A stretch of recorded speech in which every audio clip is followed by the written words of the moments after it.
Ici, vous êtes beaucoup plus en avance parce qu'il y a l'image. Au Bernardin, on va lancer des cours en audio, donc sous une autre forme. Donc ça signifie qu'il faut rédiger pour compacter. Donc c'est la séance 19 et c'est le jour unique de l'année, jeudi 29 février. Bien. Alors, Père, vous avez une annonce à faire maintenant?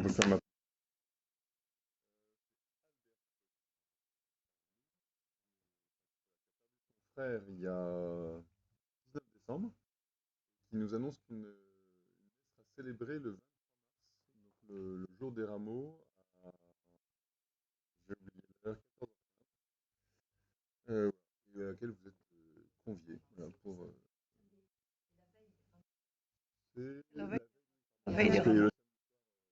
on sera dans les rameaux, mais voilà. Les rameaux, C'est quoi?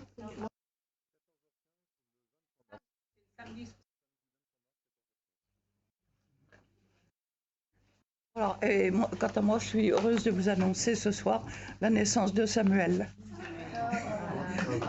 qui est mon 9e arrière-petit-fils. Voilà. Et ma petite fille m'avait promis que ce serait un très beau prénom biblique. Alors, ça, je dois dire que ça m'a fait très plaisir. Mais comme on pensait que ce serait une fille, alors je m'essaie dit, dans les jolis prénoms bibliques, il doit y avoir Élisabeth. Et on était focalisés sur Élisabeth. Mais Samuel, c'était vraiment très beau. Alors, la séance d'aujourd'hui va être austère et difficile parce que ça va être un vrai cours d'histoire. Et nous sommes obligés de commencer par là si nous voulons comprendre la suite du texte. Parce que les premiers mots que nous voyons dans le chapitre 21, que nous commençons aujourd'hui, la parole s'adresse à Jérémie de la part du Seigneur, et tu vas aller consulter Nabuchodonosor de la part du roi Sédécias.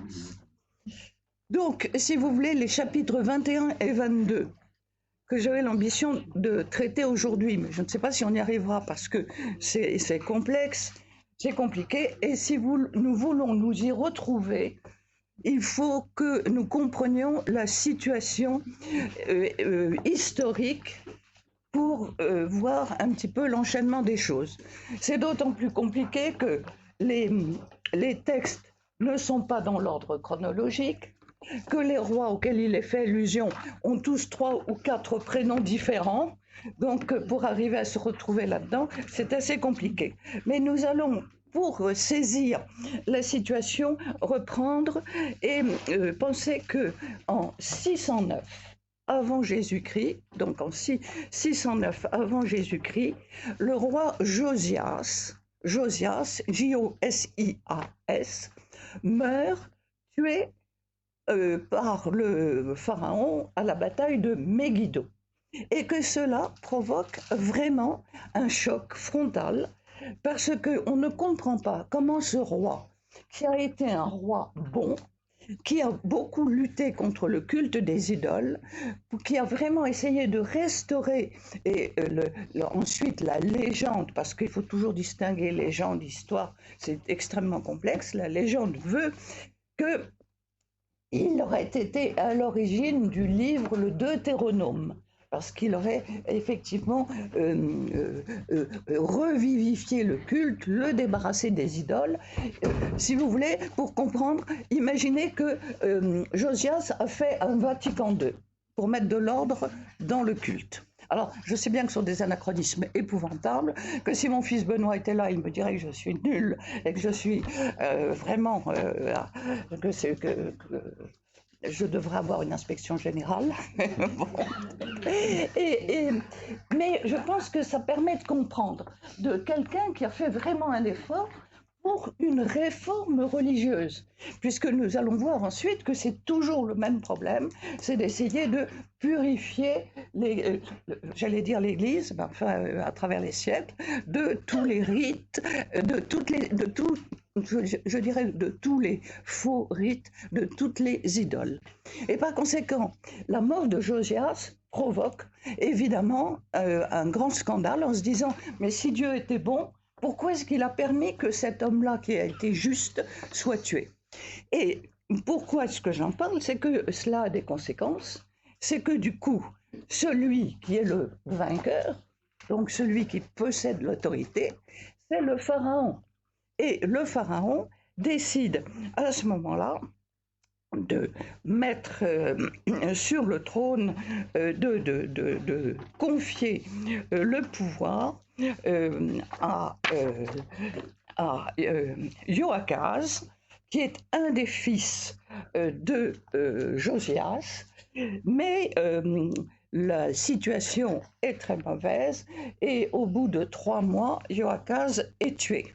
Donc, ce fils-là disparaît. Vous savez, on est tout à fait dans un climat très, très contemporain d'assassinat, de meurtre. Voilà. Donc, au bout de 3 mois, il disparaît. Le deuxième fils va régner longtemps. Il va régner de 609 à 598. Et il y aura, nous verrons un grand passage le concernant, et il s'appelle Joachim. Y-O-H-A-Q-I-M.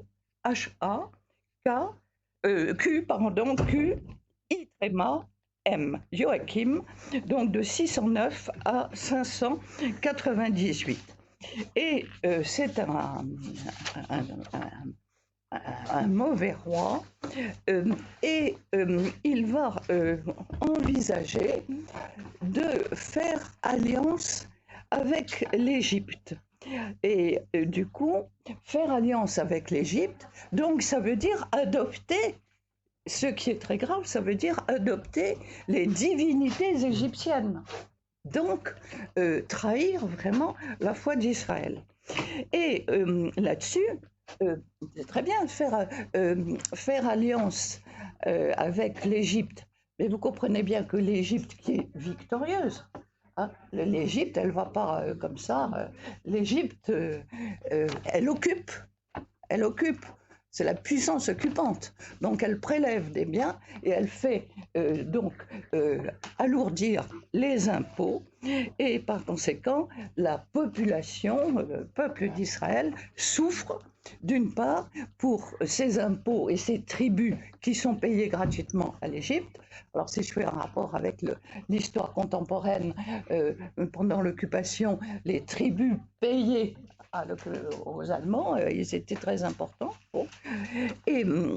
Et d'autre part, il y a encore une chose, c'est que comme il est absolument obnubilé, vraiment fasciné par les monuments égyptiens, c'est ça la grandeur, c'est ça la réussite, eh bien, il va faire des travaux aussi chez lui dans sa capitale, et par conséquent, il va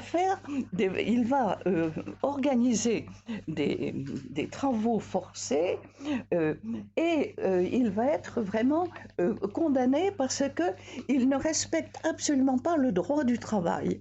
Et les ouvriers ne sont pas payés. Et si bien que il est vraiment sur le plan religieux, sur le plan social, sur le plan de l'éthique du travail, il est absolument au-dessous de tout, et il est considéré comme un très mauvais roi. Et par conséquent, il se trouve qu'il va essayer justement. Pendant ce temps-là, il pense que l'alliance avec l'Égypte va le protéger des appétits d'un autre pays qui est la puissance montante et qui est évidemment Babylone avec Nabuchodonosor. Et en fait, la situation que l'on trouve est exactement une situation contemporaine d'Israël coincé entre l'Égypte. Vous n'avez qu'à voir l'histoire c'est à Rafah où la frontière avec l'Égypte est absolument fermée alors qu'il y a des réfugiés qui voudraient passer en Égypte pour se réfugier.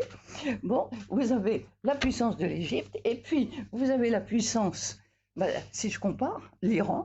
par exemple, qui est l'autre puissance contre Israël. Et donc c'est une situation qui est très contemporaine. Et en ce qui se passe, c'est que il se trouve qu'en 605, Nabuchodonosor est vainqueur de l'Égypte à Carchemish et que donc il est vainqueur il contrôle tout le territoire palestinien et il arrive jusqu'à la frontière de l'Égypte. Et donc, du coup, Joachim est obligé de faire allégeance à Nabuchodonosor.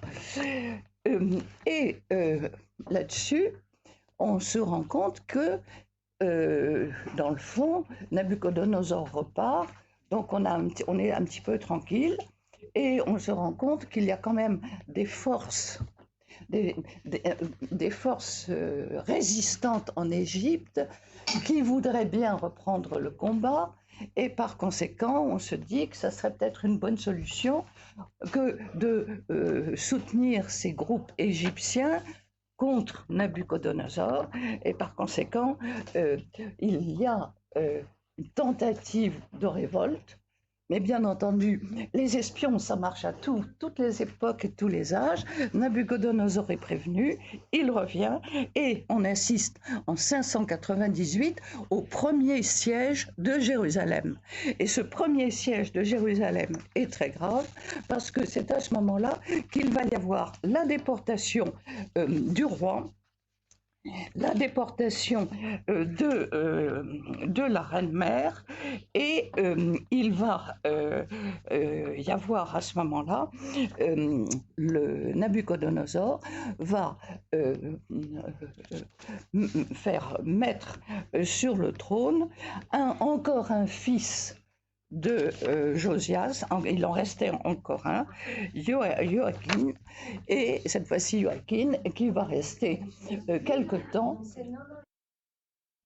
Oui, mais il y a Joachim et Joachim, tu vois, oui, il y en a deux. Oui, oui, c'est d'où les complications. Mais alors, je ne vais pas vous donner en plus leur surnom, parce que sinon, on n'en sortira pas. Mais vous allez voir qu'on va les retrouver, ces personnages. Et finalement, le fameux Joachim va rester très peu de temps sur le trône, parce qu'il va être emmené comme otage à Babylone comme monnaie d'échange. C'est fou, parce que le Nabuchodonosor s'est dit, si j'ai un personnage de la famille royale, ben, je pourrais m'en servir dans des traités pour obtenir des tractations. Et lui, il va partir donc avec sa mère et à un moment, on nous dit, oui, même la reine-mère part en exil. Et donc, on a un premier exil. Et donc, les élites religieuses, politiques d'Israël partent en exil une première fois en 598. Et à ce moment-là, celui qui est tout puissant, la puissance occupante, cette fois-ci ce n'est plus l'Égypte, mais c'est désormais Babylone, qui, une fois qu'il a emmené ses otages en Babylonie, eh bien, il va laisser une certaine liberté et il va mettre sur le trône le dernier fils de Josias, Sédécias. Et c'est ce fameux Sédécias qui va nous occuper et qui va être l'interlocuteur principal de Jérémie. Jérémie va avoir à faire face à Sédécias. Alors, il faut savoir ensuite que Sédécias, Sédécias ne sait pas trop comment faire et par conséquent, il voudrait essayer de se soulever et il va être persuadé qu'il y aura finalement un miracle et qu'il n'y a vraiment pas besoin de s'inquiéter. Et par conséquent, Sédécias va dire, mais dans le fond, entendons-nous avec Nabuchodonosor, cédons à tout ce qu'il demande, et puis c'est sûr que Dieu interviendra en notre faveur.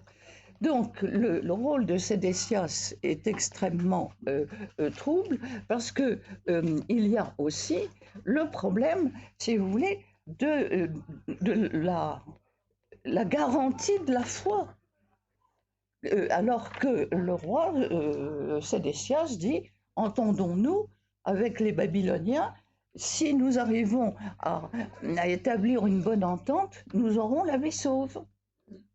Alors que Jérémie, lui, va dire, non, il est évident que le siège de Jérusalem me fait tout à fait penser à ce qu'on a vu il y a 2 ans, lorsqu'on voyait tous les chars qui entouraient l'Ukraine. N'avait pas encore envahi l'Ukraine, mais Poutine accumulait des troupes pour envahir.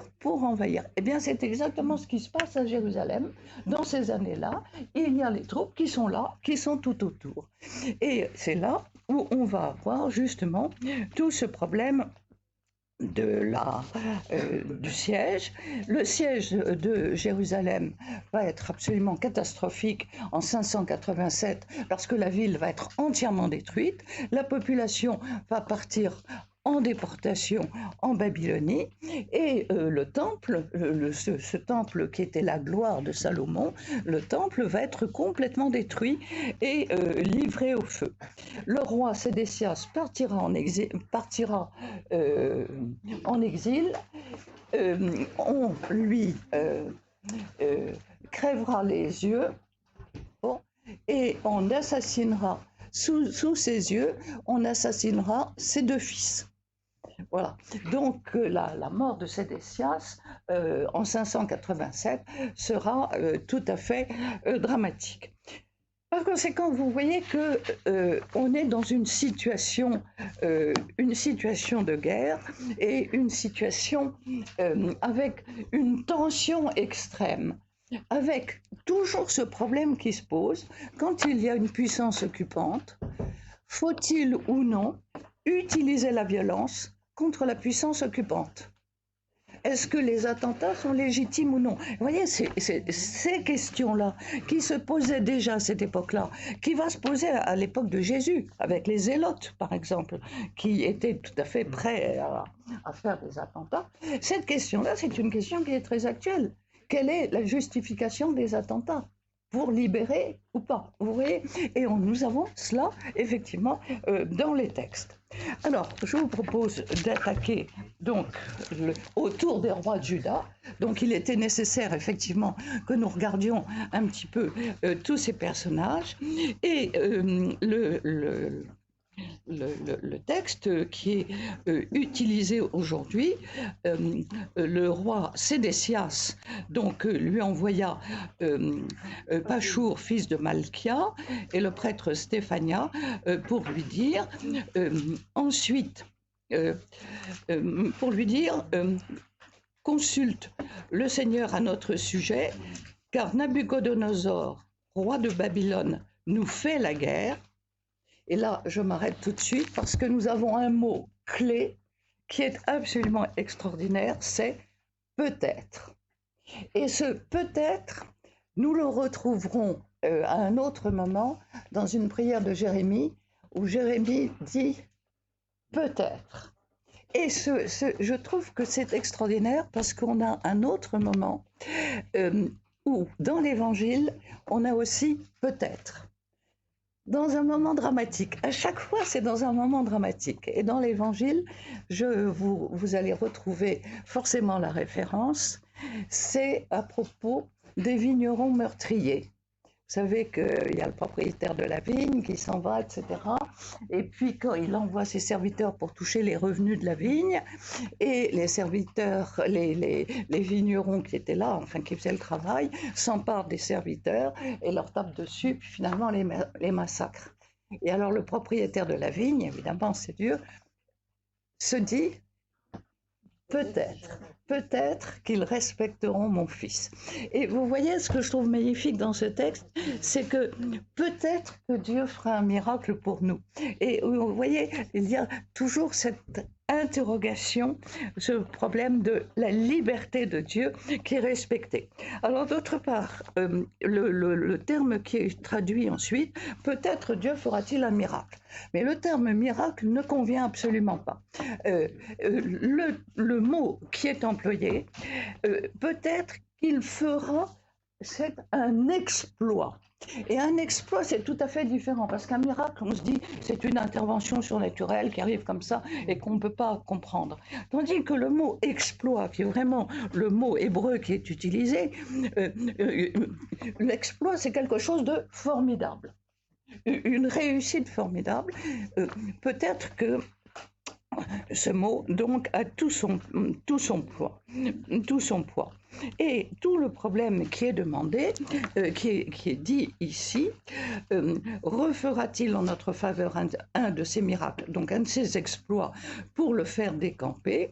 Et Jérémie leur dit, voici ce que vous direz à Sédécias, ainsi parle le Seigneur Dieu d'Israël, les armes que vous maniez pour faire front au roi de Babylone et aux Chaldéens vous pressent de l'extérieur du rempart.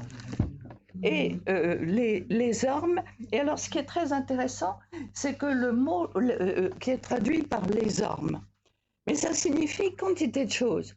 Ça signifie à la fois les outils, les armes de chasse, les armes de guerre. Ça signifie aussi, s'ils en avaient, mais eux, ils n'en ont pas, tout ce qui est navire, équipement et chariots de combat. Chariots de combat, les chars d'assaut de l'époque. Bon, donc, derrière ce mot, on a quelque chose qui est très important, de voir justement tout cet armement. Vous voyez, on ne parle que de cela en ce moment à propos des armes livrées à l'Ukraine. Nous avons ici ce problème des armements, le problème ici des armes.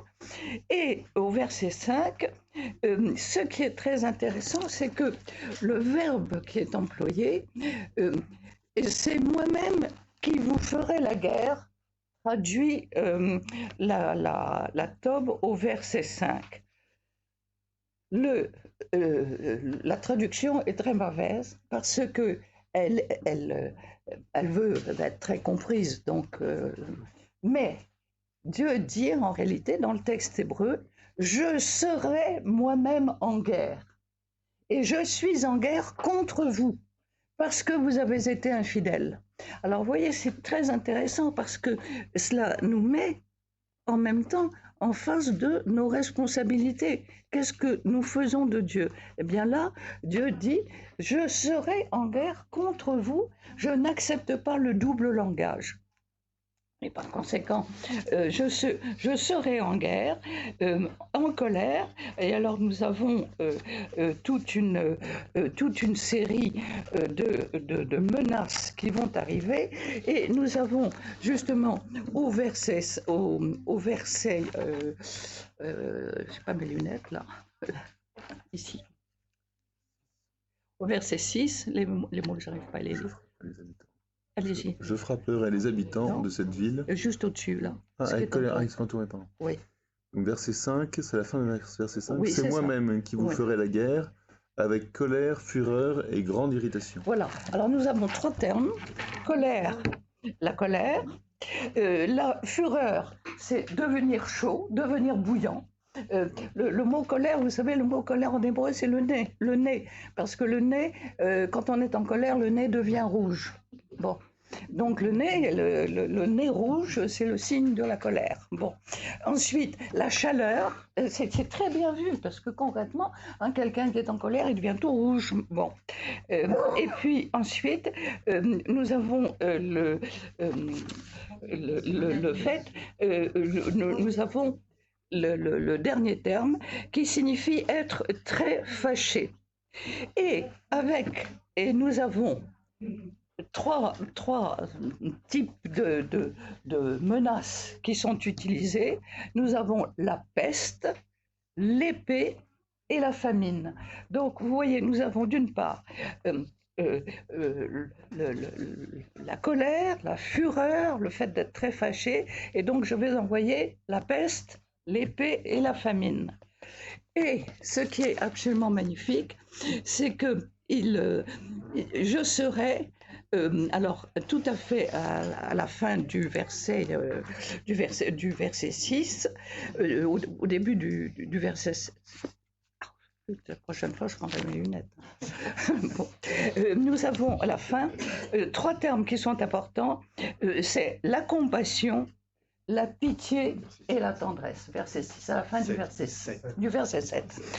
D'ailleurs, j'avais bien marqué sur mon cahier. La compassion, la pitié et la tendresse. Donc, vous voyez, ce qui est très important. Compassion. Oui, parce que le terme hébreu, c'est vraiment le sentiment de partager, de sentir, de partager une situation.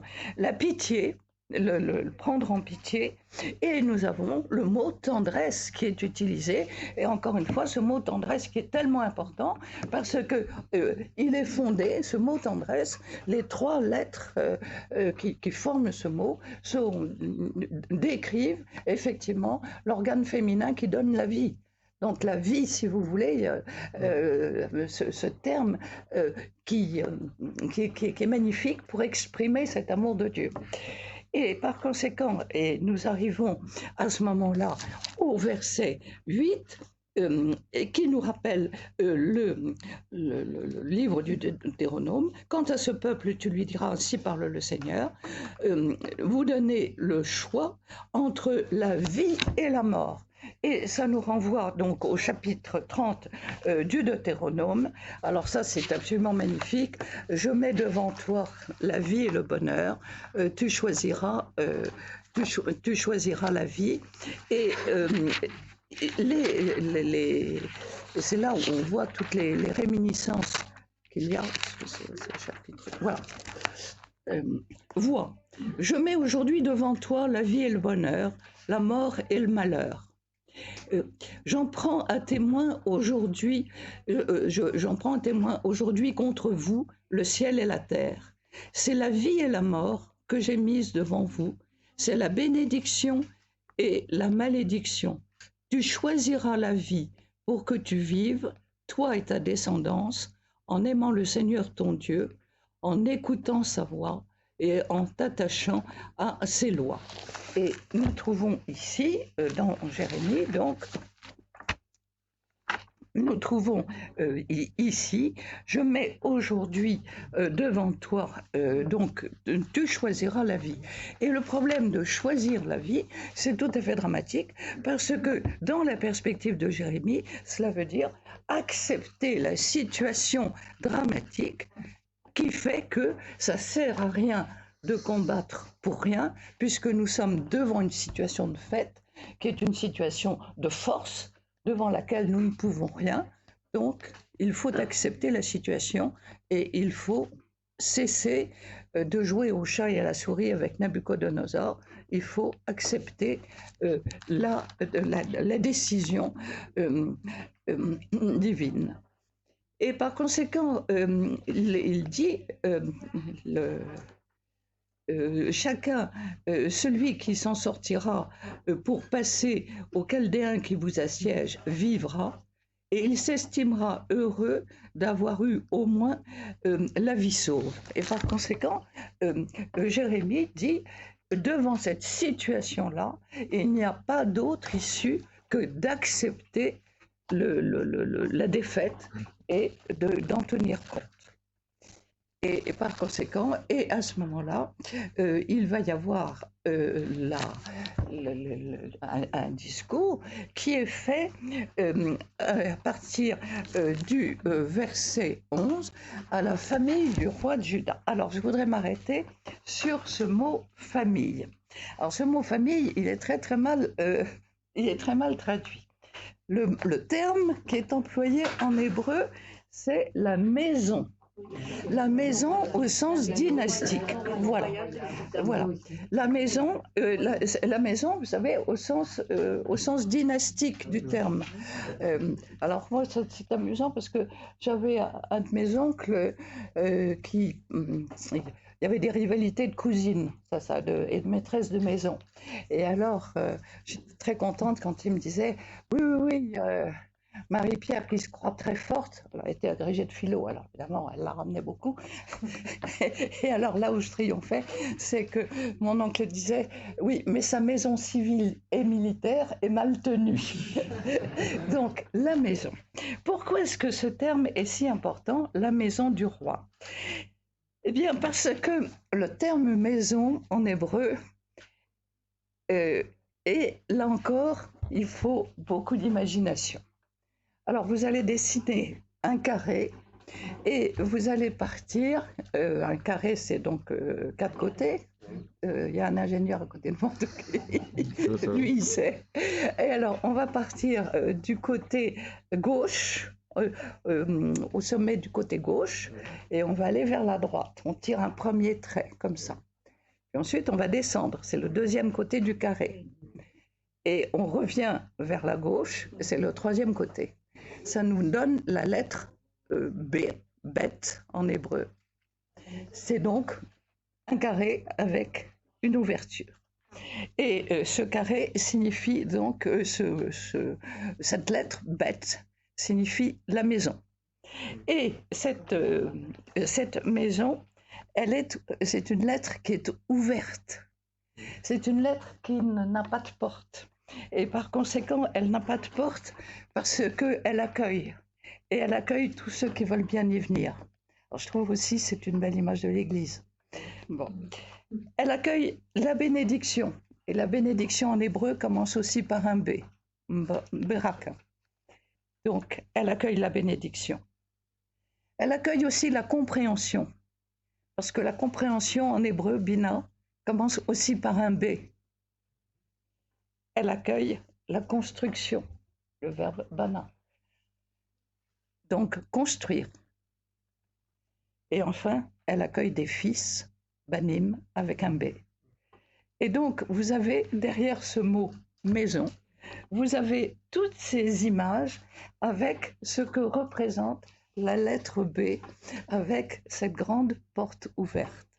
Et je propose donc à votre discussion cette image et voir un petit peu ce que vous en pensez par rapport, je dis, à la famille du roi de Juda, écoutez la parole du Seigneur.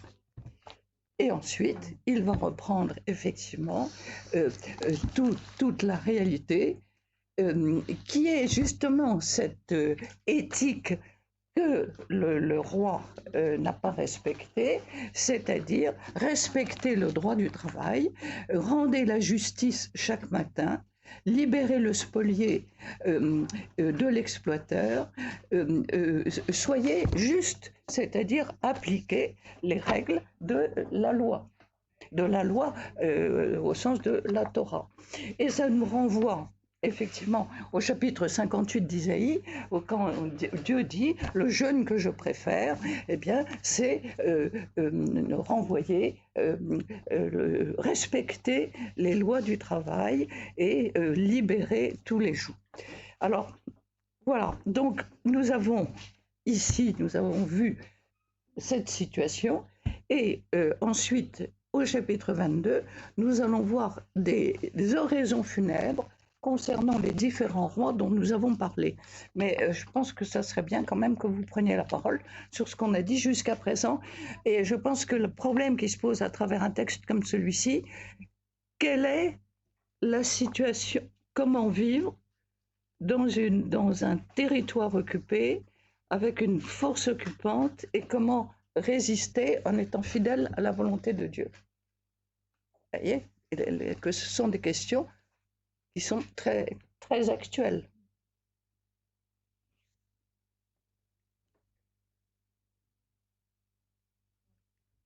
Pour vous donner d'ailleurs un exemple, j'ai regardé, juste avant de partir, je regardais les informations, et il y avait une manifestation à Jérusalem, parce qu'il y aura une loi qui fait que les religieux devront faire leur service militaire. Et alors, il y avait des manifestations très violentes en disant nous sommes faits pour étudier la Torah et par conséquent, nous n'avons pas à faire le service militaire, ce qui existait depuis la fondation de l'État d'Israël. Et voilà que ceci est remis en cause. Et alors, il y avait plein de jeunes qui disaient mais nous, on va se faire trouer la peau, alors qu'eux, ils font rien, ils passent leur temps à étudier les textes. D'où des problèmes politiques, effectivement, au sein d'Israël. Mais vous voyez, ce qui est intéressant dans des textes comme cela, c'est qu'on a l'impression qu'on a un commentaire de l'actualité avec cette parole de Dieu là. Et ça pose quand même beaucoup de problèmes. Je rappelle aussi la parole de Jésus quand il dit un roi qui a que 10 000 hommes, est-ce qu'il peut lutter contre un roi qui en a 100 000? Oui. Autrement dit, quand on est en position de faiblesse, il vaut mieux capituler. Il n'y a aucune allusion politique actuelle.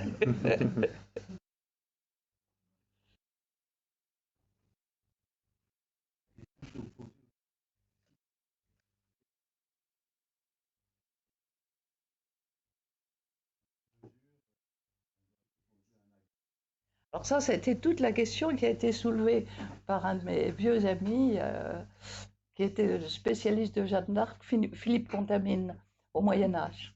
Est-ce que Jeanne d'Arc a représenté une réponse de Dieu au problème de la guerre juste? Et au Moyen-Âge, on a eu, à cette époque-là, au XIVe siècle, où effectivement la France n'existait plus, puisque c'était l'Angleterre qui était la puissance occupante, et le roi d'Angleterre qui était sacré à Notre-Dame, hein, faut pas oublier ça, et le petit roi de Bourges, il était à Bourges. Et Dieu a envoyé Jeanne d'Arc et il y a eu beaucoup de réflexions à cette époque-là sur le problème de la guerre juste. Alors là, le problème est différent. C'est le problème aussi, le problème de la violence et le problème des attentats. Et je trouve qu'ici, on voit très bien, la question est très, très bien posée. Et c'est toute la politique, toute la polémique à propos de Manouchian. Est-ce que les résistants qui ont tué un homme, un officier allemand, et qu'après ça, en représailles, ont entraîné la mort de 80 Oui. otages, est-ce que ça valait le coup? Oui.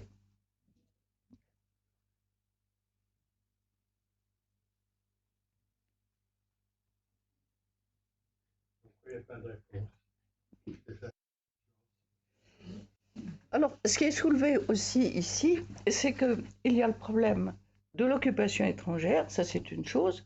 Donc Israël se trouve vraiment complètement défait.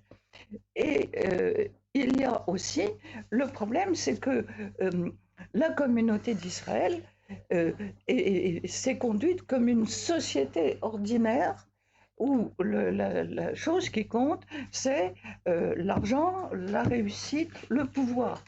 Et par conséquent, le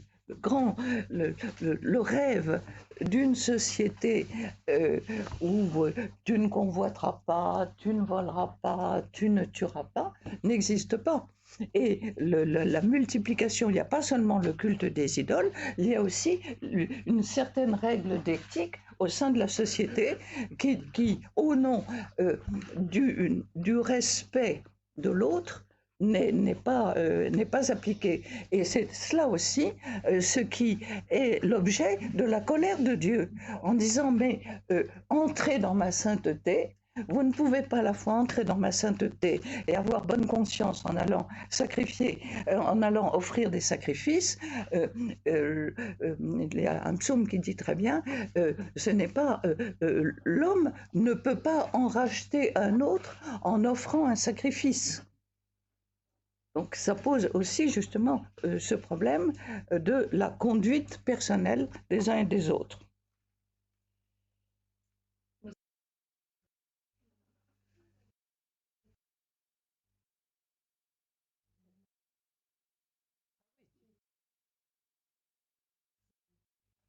Est-ce que tu ne crois pas que c'est de tous les temps, de toutes les époques? Ben oui, c'est Ben voilà. Alors, nous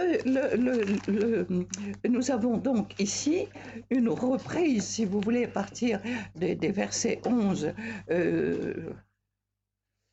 du verset 11 au verset 14, vraiment une reprise, ce que l'on a déjà vu, qui correspond tout à fait, par exemple, au discours du temple ou à ce genre de répétition. Et nous allons avoir ensuite un grand discours qui va reprendre, qui va répéter à partir du chapitre 22, ainsi qui parle le Seigneur, tu vas descendre à la maison du roi de Juda et tu vas prononcer ces paroles.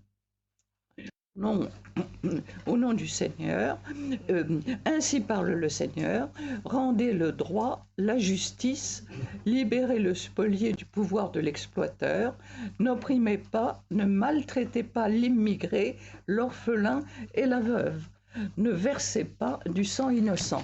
Donc on reprend vraiment exactement les commandements, vous voyez, les 10 paroles. Ah, j'ai lu ça aujourd'hui, j'ai trouvé ça tellement joli, à propos des 10 paroles et des... Vous savez que les 10 paroles, ce sont les 10 commandements que Dieu a donnés et que cela a été inscrit, que Dieu les a inscrites, ces 10 paroles, sur les tables de pierre. Et que Moïse était donc en train de parler en tête à tête avec Dieu, puis il était au comble du bonheur, et il reçoit les pierres sur lesquelles sont écrites les tables de la loi. Et il s'apprête à descendre, et quand il descend, évidemment, en bas, c'était la super bamboula autour du veau d'or. Et les lettres qui sont vivantes, les lettres qui étaient inscrites, qui étaient gravées du doigt de Dieu, en voyant ce qui se passait autour du veau d'or, se sont envolées. Et du coup, elles ont disparu de la table, de la pierre. Et du coup, les pierres sont devenues tellement lourdes à porter que Moïse les a laissées tomber et elles se sont fracassées. J'ai trouvé que cette histoire, elle est tellement belle. Voilà. Et par conséquent, nous avons ici donc une reprise toujours du discours, et nous arrivons ici au début sur les élégies, c'est-à-dire les oraisons funèbres des différents rois qui ont eu lieu, des différents rois. Et vous voyez, nous commençons ici sur Shallum. Shallum, c'est Joachaz, le premier des fils de Josias, qui a été 3 mois sur le trône grâce au pharaon Néchao. Et alors, voilà ce qui est dit à propos de lui: ne pleurez pas celui qui est mort. Pas de manifestation de deuil, mais pleurez, pleurez celui qui s'en va, qui ne reverra plus son pays natal. Oui, ainsi parle le Seigneur au sujet de Shallum, fils de Josias, roi de Juda, qui avait pris la succession de son père, et il mourra, car on va le déporter, et il va mourir quelques mois plus tard en Égypte. Et donc, vous voyez, ce premier fils, donc cela correspond, l'élégie sur Shallum, Joachaz, qui est donc ce premier roi qui règne en 609 et qui règne juste quelques mois. Mais là, ce qui est intéressant, parce que nous revenons à ce moment-là, nous continuons la suite et nous revenons sur ce mauvais roi dont on va nous détailler pourquoi c'est un mauvais roi, qui est ce fameux Joachim, qui règne donc de 609 à 598. Et vous voyez ce que l'on nous dit, c'est très intéressant. Malheureux, celui qui construit son palais au mépris de la justice, et ses étages au mépris du droit. Il fait travailler les autres pour rien, sans leur donner de salaire, et il dit: je me construis une vaste maison de spacieux étages, je fais percer des fenêtres, je les revais de cèdre, je l'enduis de vermillon. Et alors, on a l'impression, si vous voulez, d'une extraordinaire villa sur la Côte d'Azur, un truc absolument extraordinaire.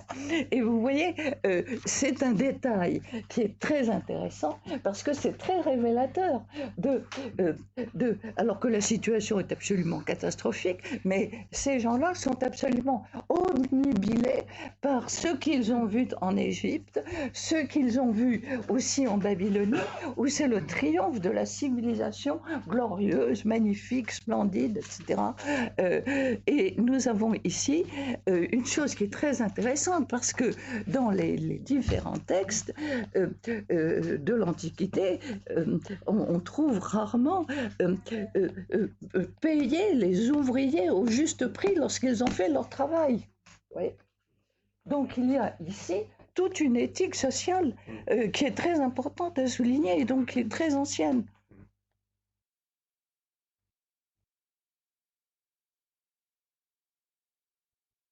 Et et vous voyez, c'est très, très intéressant. Et alors, ensuite, avec l'enduire de vermillon, parce que le rouge est évidemment le symbole du pouvoir, de la puissance. Et alors, et ce qui est intéressant, c'est qu'il y a ensuite une allusion à son père Josias. Josias qui était un roi bon, et il dit, ton père n'a-t-il pas mangé, bu, défendu le droit et la justice, et il a connu le bonheur. Il a pris en main la cause de l'humilié et du pauvre, et c'était le bonheur. Et ensuite, Dieu continue et dit, me connaître, n'est-ce pas cela le bonheur? Et à ce moment-là, ce verbe connaître, qui est si important, parce que c'est un verbe tellement complet, nous renvoie forcément.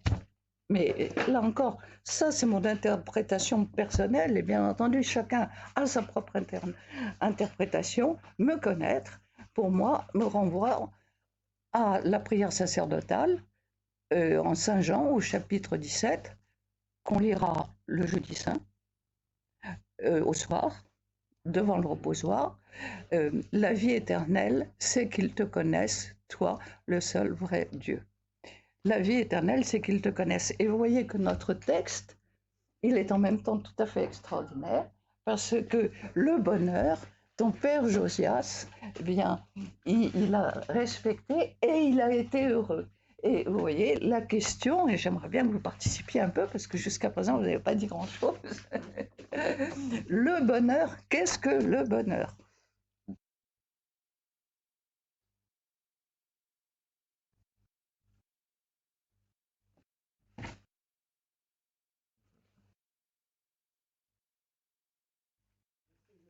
Le discours des béatitudes, hein. Les phrases commencent par heureux. Oui.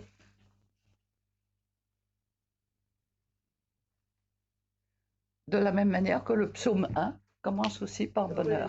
Oui, heureux est l'homme. Je crois que c'était le psaume d'aujourd'hui d'ailleurs.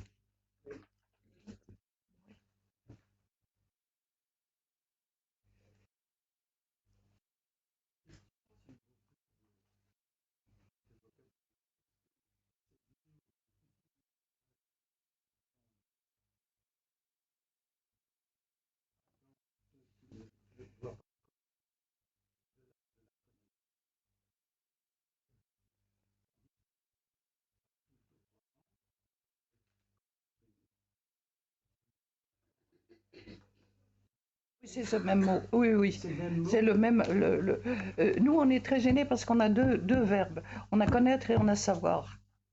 Or, en hébreu, il n'y a qu'un seul terme. En revanche, on a un deuxième terme en hébreu qui est bina, qui est comprendre, qui est souvent très important et qui vient aussi pour compléter le verbe connaître. Le verbe connaître signifie y compris avoir des relations sexuelles. dont on dit à partir de ce moment-là, il ne l'a connue plus, c'est-à-dire il n'a plus eu de relation sexuelle. Ce verbe connaître est un verbe très, très complet, parce que c'est la communion parfaite entre deux êtres. Euh, euh, ils ne feront plus qu'une seule chair. Voilà. Et ça nous renvoie effectivement à la Genèse.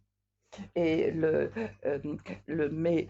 cette image de la connaissance, c'est en même temps la connaissance de la loi. Et alors on comprend très bien, si vous voulez, l'importance de l'étude du texte biblique, qui est pour essayer toujours de creuser et de toutes ces discussions qui existent entre les communautés juives, pour essayer d'interpréter que chacun puisse donner son interprétation. Donc il serait peut-être temps, parce que il va y avoir la semaine sainte, on a encore 2 séances, je crois, avant la semaine sainte. En plus.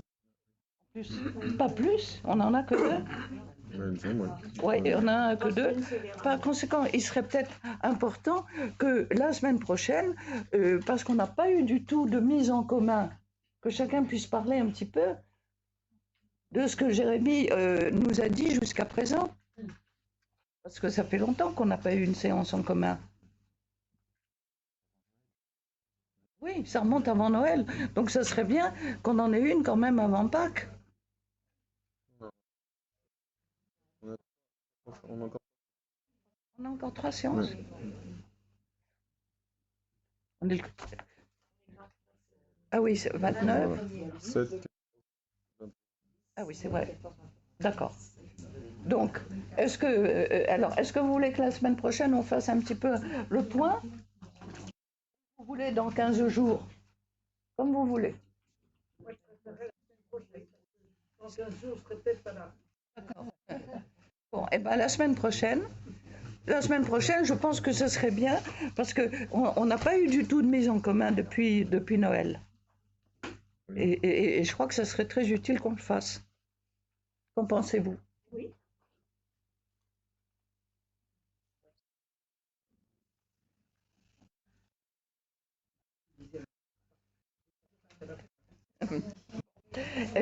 De toutes les façons, je crois que c'est important que nous puissions justement, d'autant plus que, si vous voulez, ces textes sont difficiles parce qu'il y a beaucoup de répétitions.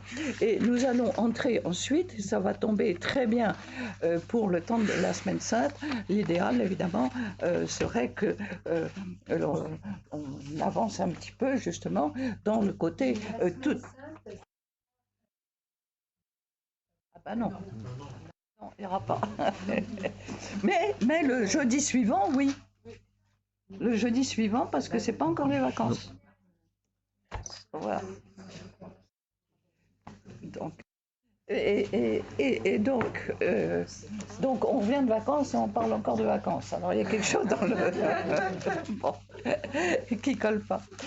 Bon, mais nous allons avancer, si vous voulez, dans ce climat de plus en plus dramatique où nous allons voir s'effondrer sous nos yeux, si vous voulez, une ville qui va être sur le point justement d'être déportée et de sa population partir, avec l'échec absolument terrible que cela va représenter, la cassure du peuple d'Israël et l'interrogation dans tout cela, que fait Dieu? Peut-être. Voyez, et ça nous remet effectivement au premier terme du chapitre 21 de ce soir, peut-être.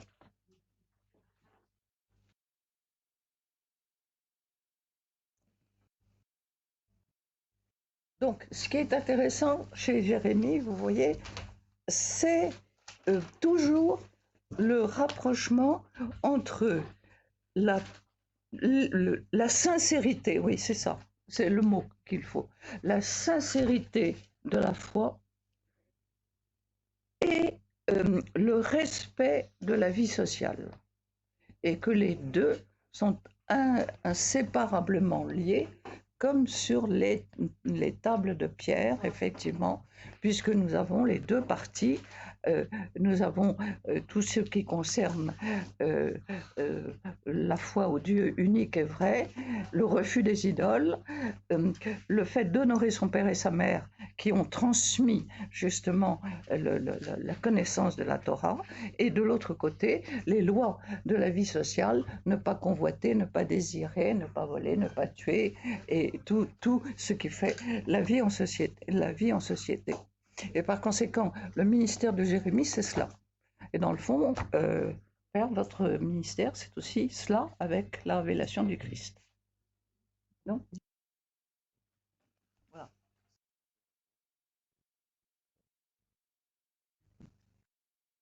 Très bien.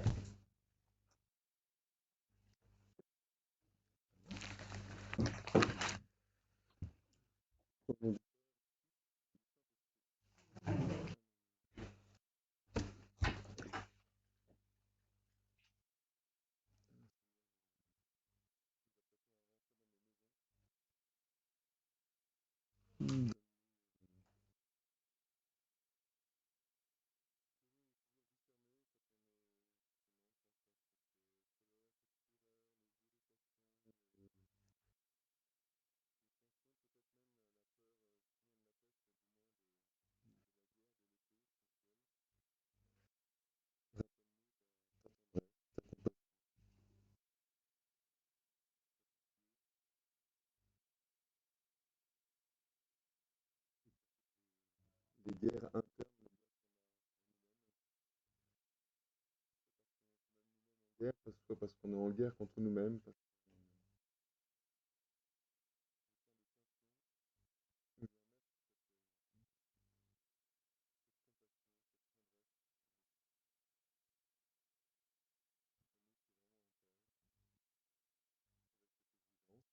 avec cette ambition pour nous,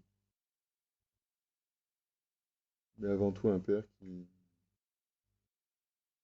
veut la paix sociale de notre ère, dans notre maison, dans notre famille et en nous-mêmes.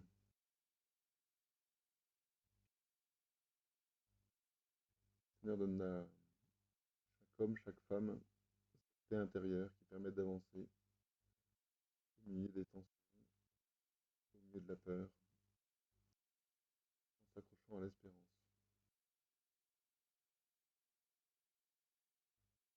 Notre Père, qui es aux cieux, que ton nom soit sanctifié, que ton règne vienne, comme au ciel, nous aujourd'hui notre jour. Pardonne-nous nos comme nous pardonnons aux offenses, et ne nous laisse pas entrer en tentation, mais délivre-nous. Que Dieu Tout-Puissant